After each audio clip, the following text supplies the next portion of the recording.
तो जी गाइस, कैसे हैं सर जी? उम्मीद करता हूँ आप लोग ठीक होंगे। तो देखें, सबसे पहले आप लोगों को एक चीज दिखा दूं कि सर जी, आप लोगों को, आपको पता है कि मोटिवेट मैं करता हूँ लोगों को, और अल्हम्दुलिल्लाह ऐसे ही मेरे भाई हैं और मेरे बड़े ही क्लोज दोस्त हैं। हम ट्रैवल हिस्ट्री बना बना के मर गए हैं। और ये देखें, पहली बात, बाल पे छक्का मार दिया भाई ने। ये देखें, यूएसए के वीजे हस्बैंड वाइफ दोनों के जो है ना मिल गए हैं, और कैसे इन्होंने अप्लाई किए। हम ट्रैवल हिस्ट्री बनाने के चक्कर में ना अपनी लाइफ बर्बाद कर देते हैं, लेकिन ये है कि छोटे छोटे रिस्क लेने से ना, मैं कहता हूँ बड़ी ज्यादा जो है ना, कभी कभी आपका ऐसा सिक्स लगता है। ये देखें, यूएसए का वीजा अभी तक मैंने खुद अप्लाई नहीं किया, और ये देखें भाई ने यूएसए का वीजा ले लिया। जीरो ट्रैवल हिस्ट्री, जिंदगी में किसी कंट्री भी नहीं गए और यूएसए का वीजा हासिल कर लिया। और ये वीजे का पूरे स्टोरी आप लोगों के साथ बताऊंगा, शेयर करूंगा।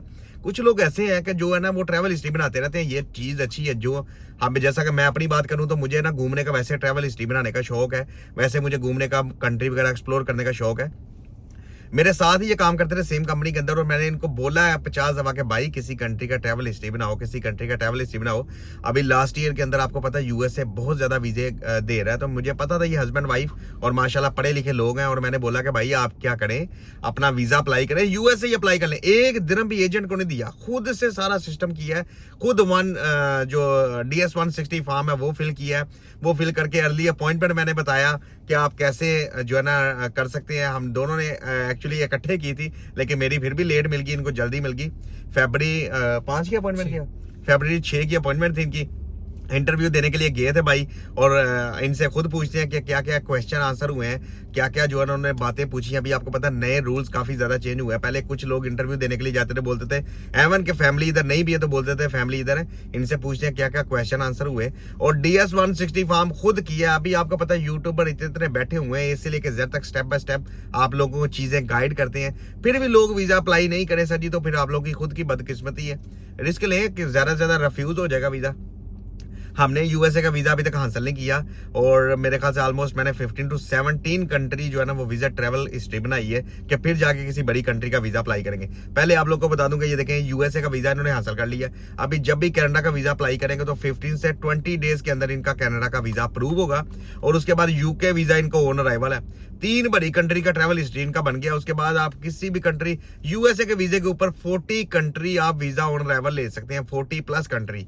तो देखें कैसी डिमांड है। और कितने में वीजा लिया? ओनली 1400 दिरहम लगा के हस्बैंड वाइफ दोनों ने 10-10 साल का वीजा हासिल कर लिया।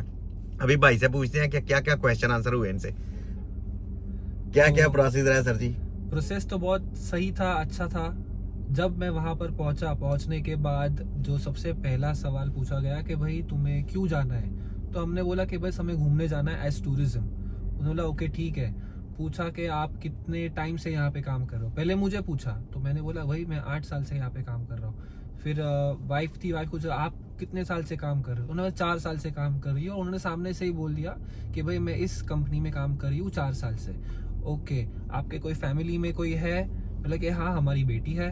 तो चला अच्छा वो कहाँ पर है? तो बोला कि भाई वो अभी यहाँ पर ही है, काम कर रही है, बट तो फिर अच्छा उसका वीज़ा क्यों नहीं किया? बोला नहीं नहीं उसको छुट्टी नहीं मिलेगी, इसलिए हमने उसका वीज़ा अप्लाई नहीं किया है। फिर पूछा कि अच्छा आपने कहाँ कहाँ ट्रैवल किया है? ये सवाल हमें सेपरेटली पूछा, मुझे भी अलग से पूछा और वाइफ को भी पूछा। तो जब मुझे पूछा मैंने बोला नहीं मैंने किधर ट्रैवल नहीं किया है, और जब वाइफ का आया तो बोला कि हाँ हमने एक कंट्री ट्रैवल की थी, उन्होंने अकेले ने, जो थी मालदीव्स।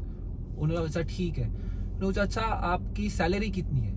वो भी सिर्फ वाइफ को पूछा, मुझे कुछ नहीं पूछा कि अच्छा आपकी सैलरी कितनी है। उन्होंने कि ये मेरी सैलरी है। बोला ओके ठीक है। और आपकी बेटी का कोई डॉक्यूमेंट है यहाँ पर? बोला यस एमिरेट्स आईडी है। तो हमने उनको एमिरेट्स आईडी की कॉपी दिखा दी कि ये रही कॉपी। उन्होंने देख के एक ही सेकंड में वापस दे दी। मेरे पास बुकिंग भी थी, मेरे पास हमारे पिछले 1 साल की स्टेटमेंट भी थी, मेरी और वाइफ दोनों की। पर उसने हमें वो पूछा ही नहीं। इतना पूछा, उन्होंने बोला ओके ठीक है थैंक यू आपका अप्रूव हो गया है, बस एक सॉफ्ट कॉपी दो फोटो का, दैट्स इट। ये बात ऐसे होती है कि पहले जितने भी लोग अप्लाई करते थे ना वीजा ऑफिसर, आपको पता है कि डॉक्यूमेंट चेक करता ही नहीं है। पहले क्या लोग थे बोलते थे कि वेयर इज योर वाइफ, अगर सिंगल बंदा अप्लाई कर रहा है where is your wife, where is your family, yes वो बोल देते थे कि yes she staying with me और my family staying with me also. So वो डॉक्यूमेंट चेक नहीं थे करते, बस इतने ही काम पूछते हैं। लेकिन अभी एक नया रूल स्टार्ट कर दिया है कि वीजा ऑफिसर को डाउट है 100%, आप बोलेंगे कि my wife is staying with me, so बोलेगा where is why she is not going with you, ये हर बंदे से क्वेश्चन पूछ देते हैं, लेकिन कोई कोई बंदे होते हैं जो इसको हैंडल कर जाते हैं और बता देते हैं कि मेरी वाइफ मेरे साथ ट्रैवल नहीं कर रही, वो बिजी है, वो या कोई भी किसी काम में भी बता देते हैं। तो वो बोलते हैं कि अपनी वाइफ के डॉक्यूमेंट्स बताएं, दिखाएं मुझे, पासपोर्ट या एमरजेंसी, कुछ लोग हैं वो लेके जाते हैं साथ, तो दिखाते हैं। जो बंदा बोलता है कि I don't have any documents, तो वो सेम टाइम में वीजा रिफ्यूज कर देते हैं। लेकिन भाई के साथ भी ऐसा ही हुआ। इन्होंने बताया कि मेरी जो है ना बेटी है वो इधर है दुबई के अंदर, तो उन्होंने बोला कि ठीक है उनकी एमरजेंसी या कोई डॉक्यूमेंट्स मुझे दिखाएं। इन्होंने एमरजेंसी साथ लेके गए थे, जिसकी वजह से एमरजेंसी दिखाई, जब देखा साथ ही 0 ट्रैवल हिस्ट्री के ऊपर यूएसए का वीजा और 100%। मैं एक और बात, एक इंपॉर्टेंट बात आप लोग को बता दूं कि जो भी बंदा फर्स्ट टाइम अप्लाई करने जा रहा है वो इंटरव्यू ऐसे क्लियर तरीके से दे कि उसका जो है ना इंटरव्यू देने का तरीका ऐसा हो सर जी कि आप इतने स्ट्रॉन्ग क्वेश्चन के उनके स्ट्रॉन्ग आंसर दें कि आपका वीजा अप्रूव हो जाए। अगर आपका वीजा रिफ्यूज हो गया, आप सेकंड टाइम में या थर्ड टाइम पे आपको रिफ्यूजल बड़ी नॉर्मल आप लोगों के लिए हो जाएगी। जैसा कि आज ही मेरा एक दोस्त था, वो उसका 6 महीने पहले उसको जो रिफ्यूजल मिली थी, आज वो वीजा अप्लाई करने के लिए गया है, तो उसको डायरेक्टली ये बोल दिया वीजा ऑफिसर ने कि आप इतनी जल्दी क्यों इंटरव्यू देने के लिए आ गए। हालांकि उसने उसकी बैंक स्टेटमेंट अच्छी है, 2 कंपनियां का वो ओनर है, खुद अच्छा खासा बिजनेस हैंडल कर रहा है। तो उसने पूछा उसको कि why you are giving me refusal. So उसने बोला डायरेक्टली वीजा ऑफिसर ने कि आपका जो है ना, आप why you are applying very fast, और इतनी जल्दी आप अप्लाई करने के लिए क्यों आ गए हो। तो ये बड़ा ही एक सिस्टम आप लोगों को बता रहा हूँ कि जो भी बंदा फर्स्ट टाइम में वीजा ले लिया तो ले लिया, अगर फर्स्ट टाइम में रिफ्यूजल मिल गई तो सेकंड और थर्ड टाइम में आपको रिफ्यूजल बड़ी नॉर्मली और बड़ी इजीली मिल जाएगी। तो ये ट्राई करेंगे जो भी बंदा वीजा देने के लिए जा रहा है इंटरव्यू, फर्स्ट टाइम में कवर कर सकता है जितना कर जाए, सेकंड और थर्ड टाइम में आपके लिए बहुत ज्यादा हार्ड हो जाएगा।